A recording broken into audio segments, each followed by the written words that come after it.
Before I begin, I just want to thank Sebastian for putting together a great symposium and also for getting life sciences on the Sunbelt agenda. Today I'm going to be talking about animal movement networks. I'm not really going to be focusing on any specific studies. I'm not going to be talking about a longitudinal study here, but I'm presenting more of an overview of the methodologies that we've been trying to develop over the last few years. Before I begin, I want to just acknowledge and thank a couple of collaborators and students that have really helped progress some of these ideas. Equally, our funders as well that have helped support the work.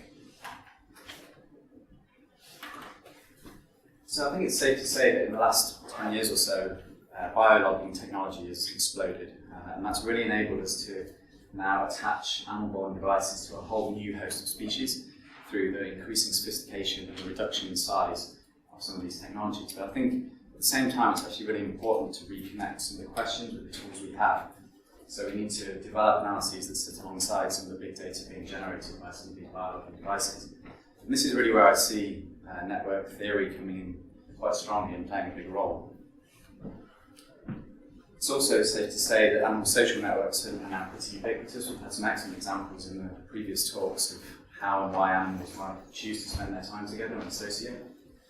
But the networks of animal movements are perhaps much more rare. We've seen much less examples of these in the wild, and people studying these so far, and it's because it's a relatively new emerging field. So why is network structure important then in the context of animal movement? Well, animal movement is inherently linked to both individual behavioural strategies and ecosystem connectivity and dynamics. As I'm sure we're all familiar with, and we've seen many interesting examples of this, network theory is incredibly scalable, so we can look at not only how individual movements might influence population-level connectivity, but conversely how that connectivity influences the ways in which animals behave. And we often use this as a kind of a stock statement. Understanding movement dynamics can directly influence conservation and management, but particularly when using network metrics, they offer a nice set of standardized tools that I kind of hope to see in the future being incorporated more into things like species vulnerability assessments. So we've already had a great introduction to animal social networks where we have individuals representing nodes, nodes being represented by individuals, and some form of association or interactions between those individuals being represented by the edges. There's a nice dolphin network from David Jacoby quite a few years ago now. But I want you to kind of switch your brain slightly and consider nodes as actual physical locations within our environments, and that the edges within those networks are actually the movements of animals between those nodes. So there's an example here of bonefish in Puerto Rico.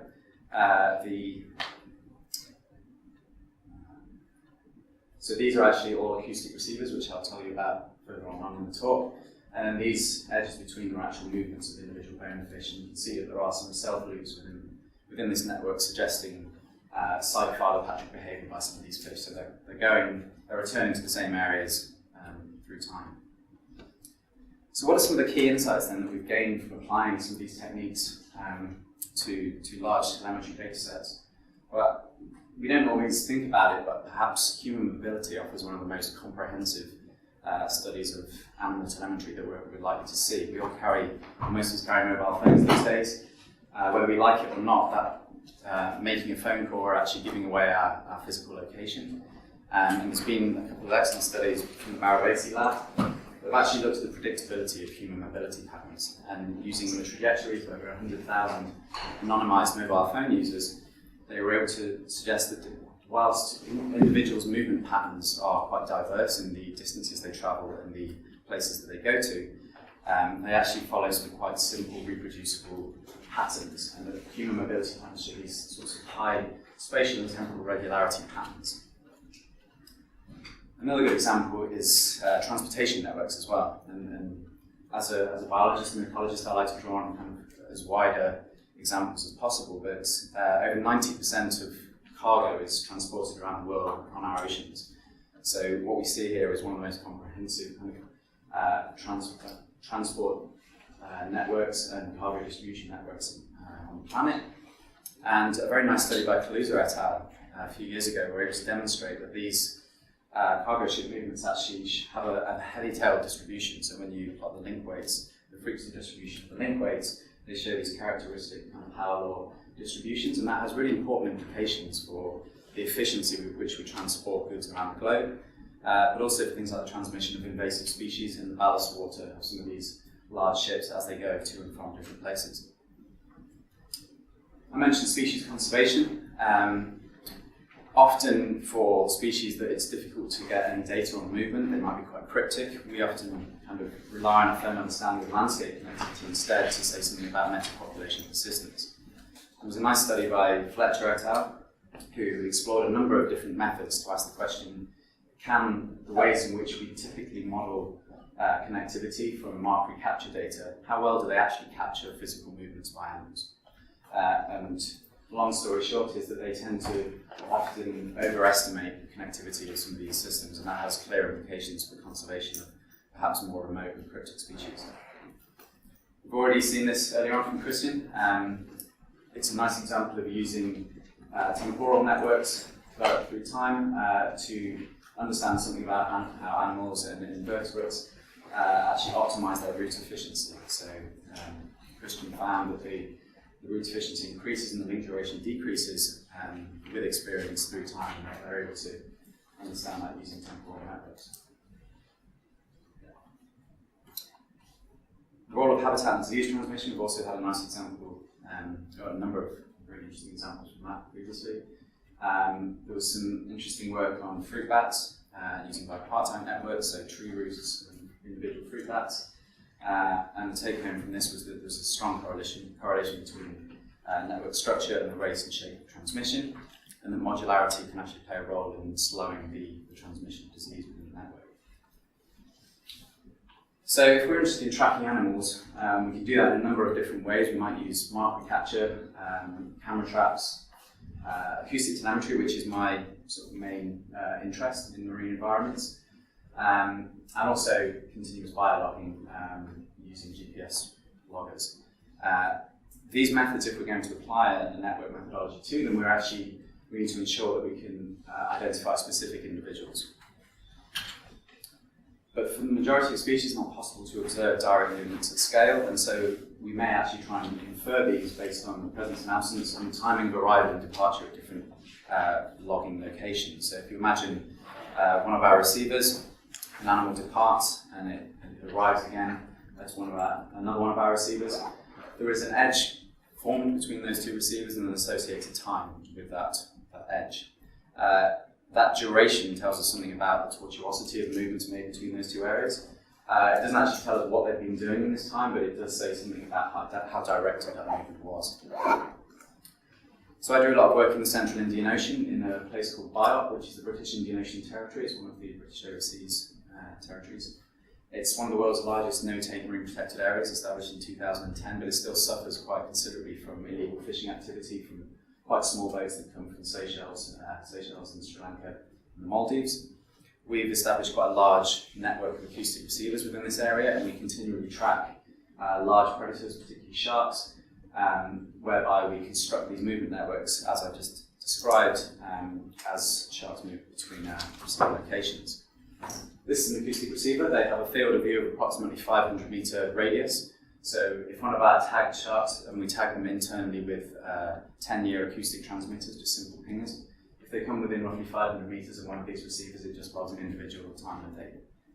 And you can imagine if we have two individuals tagged in this toy population, that we may, on day one, see one individual move between this triad, another individual between this triad, and we have two components of the network that are not linked, but form these triads, and we get our associated adjacency matrix with that. And then we build up our network over time. We get a fully connected component on day two, but one of our individuals is missing, and so on and so forth. And from this, we then take this adjacency matrix and calculate a number of quantitative measures on it, whether that be the development of connectivity through time.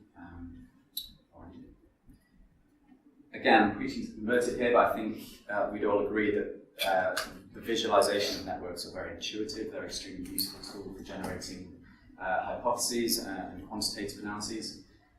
Certainly the spatial networks are obviously constricted to the specific locations in which we're collecting that data, but sometimes a number of researchers still plot these using kind of swing embedding algorithms to actually highlight the areas that might be of conservation interest based on the frequency with which individuals move to and from that area, and some of the network properties such as degree centrality.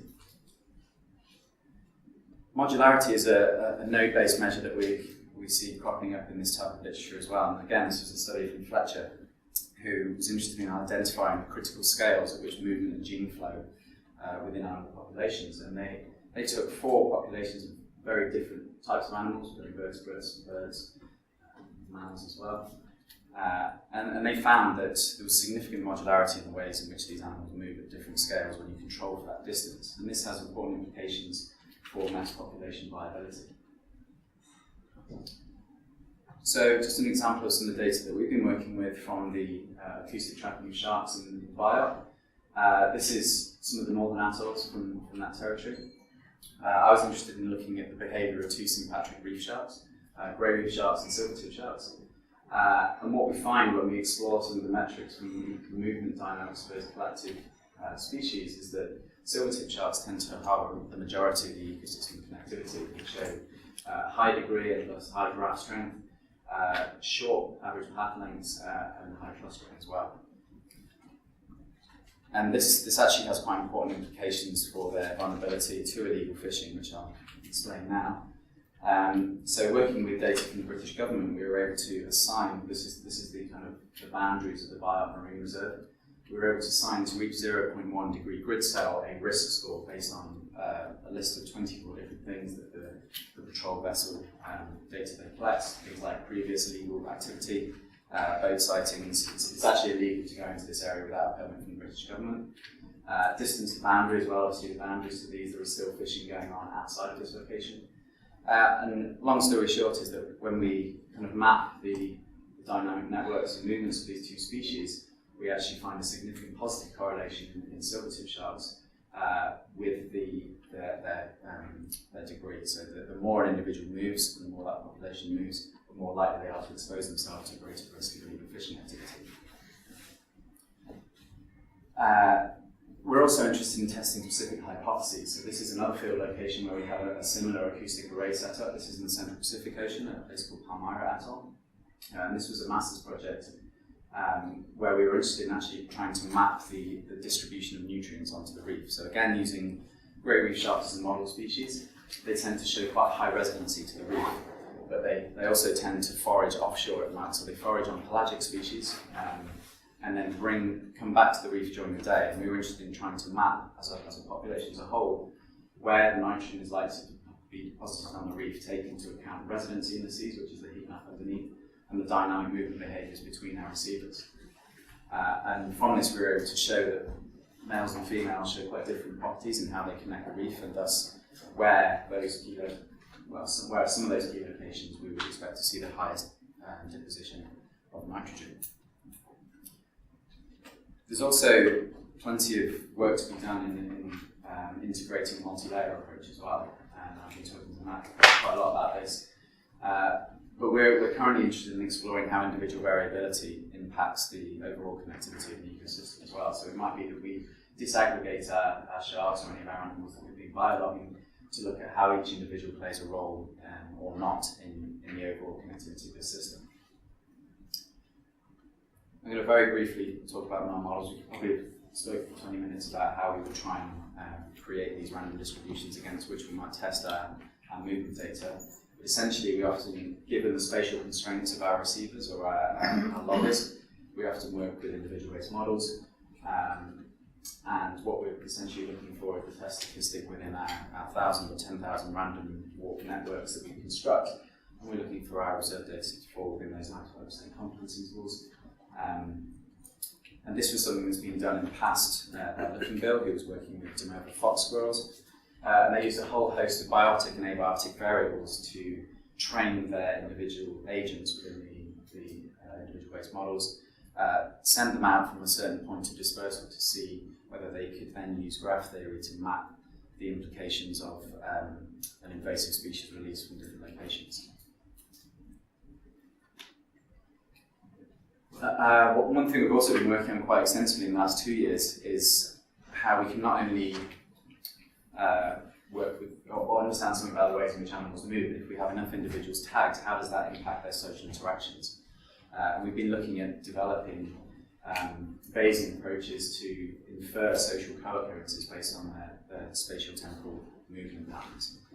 This was kind of building on the work done by Sarakis et al. In 2012, who was predominantly studying blue tits in Oxford. And we kind of adapted that more to our system, where we have these large field of views and kind of continuous movements as well. And essentially this is built on the idea that we have bursty detection data at each of our receivers. So if you imagine this is the detection profile through time of one of our acoustic receivers or one of our biologging devices, we explore the data to see how bursty they actually are and whether they're appropriate for conducting Gaussian mixture model approaches to construct movement networks from the distribution of clusters that are found within our detection profiles. And we do this at each individual location and then sum the results. And we can explore temporal networks as well via this type of approach. So the way we built on this was to develop open source R-code package to test how effectively these packages tend to work, these kind of Gaussian mixture models tend to work given a highly structured simulated data. And I can talk to people a bit more about this afterwards. I took a bunch of slides out of this section. We made a number of different modifications to explore within cluster variability and structure there to try and say something about the directionality of social interactions. And what we were able to gain from this, again using data from Palmyra and grey reef sharks, was that we can construct these leadership networks within sharks based on their spatial temporal co-occurrences. And unsurprisingly, females were more likely to lead than follow, suggested that males were particularly following females. Leaders have shorter social durations on average, and there's strong social ties amongst individuals with longer mean duration associations. And here we have the network of the tagged individuals, a scale of leadership, with the darker red being those that are more likely to lead, and then the size of the node is representative of the mean. We've also been looking at trying to understand something about assortativity within our reef shark populations. And bearing in mind we're kind of working from a bottom-up approach here, we know very little about how these animals behave. And actually we're again able to demonstrate year-on-year associative interactions when compared to our random null model of 10,000 randomizations. Remember, this is social networks now, not spatial. Suggestive of these kind of quite specific plans that persist over the course of whole years. And then the last thing I wanted to mention in terms of kind of current developments within this field is what can we actually do with GPS data, given that it's sort of continuous and we don't have these nice discrete locations. Well, we've been exploring behavioural state modelling of continuous GPS data using in-market models where we take a GPS track and using kind of machine learning approaches define different behavioural types for each of our locations.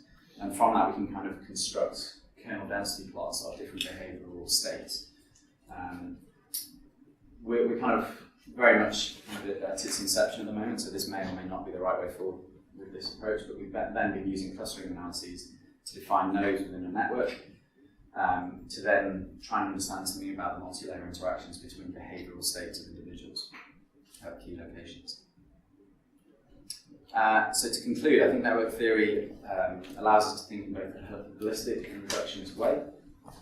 Movement networks offer a tool to link individual and group level movement ecology with landscape connectivity models.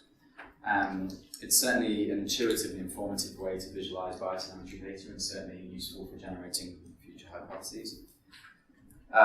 Networks offer a suite of metrics to quantify connectivity, goes without saying.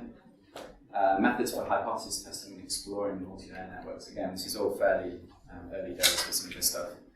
And finally, it's essential, I didn't really go into huge amounts of detail on this, but it's essential that we test the significance of our networks using quite bespoke neural models that are tailored towards both the question and the type of data we've collected and how it's been collected as well. And with that, I will thank you all for listening. I'll fund this and take any questions if you have time.